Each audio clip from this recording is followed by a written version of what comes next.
नागपुरातील हडस हायस्कूलमध्येही स्वातंत्र्य दिन मोठ्या उत्साहात साजरा करण्यात आला। विशेष म्हणजे या कार्यक्रमात शाळेतील माजी विद्यार्थी जे आज विविध क्षेत्रात उच्च पदावर कार्यरत आहे ते देखील मोठ्या संख्येने उपस्थित होते।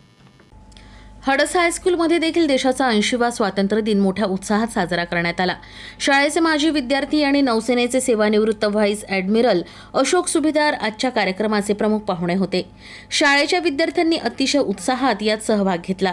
ध्वजारोहणानंतर उपस्थितांनी मानवंदना दिली आणि त्यानंतर मान्यवरांनी विद्यार्थ्यांशी संवाद साधला।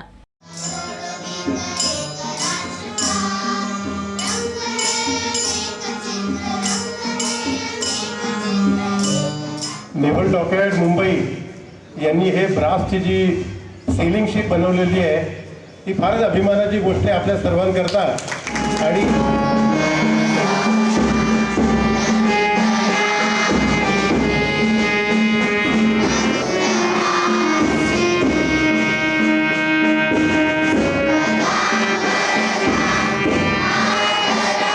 मुलांना मी हेच सांगेन की एक तर सर्वप्रथम खूप शुभेच्छा।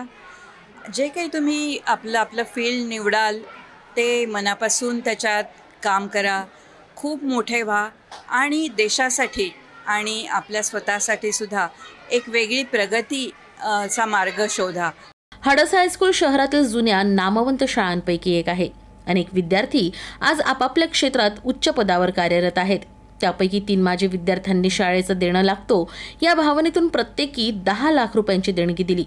मुलांनी मनापासून अभ्यास करावा, देशाच्या प्रगतीत योगदान द्यावं असं आवाहन त्यांनी आजच्या विद्यार्थ्यांना केलं। मोबाईल आहे, आर्टिफिशियल इंटेलिजन्स आहे, ही सगळी हत्यारं किंवा टूल्स आहेत आपल्या भल्यासाठी किंवा मानवजातीचं चांगलं कल्याण करण्यासाठी।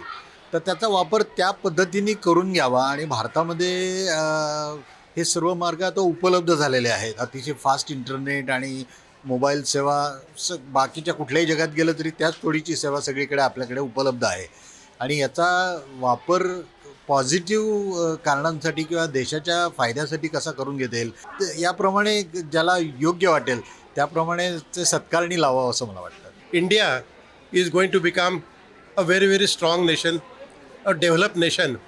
एंड अभी जो अमृत काल जो चल रहा है 2047 will be completing 100 years of independence. Today's students are very bright and I am sure they will take all the challenges. Any problem is also an opportunity. And today young generation who is so capable. So by 2047 India will definitely achieve all the objectives and we are going to become a developed विकसित भारत। पण आता मी मुलांना असं म्हणेन की आता फक्त IT च्या मागे लागू नका। सॉफ्टवेअर हे आता एक हे आता ही वाट आहे जी खूप जणांनी मळलेली वाट झालेली आहे। आता नवीन नवीन फील्ड्स खूपच हे होत आहेत, नवीन नवीन आता उदयाला येत आहेत।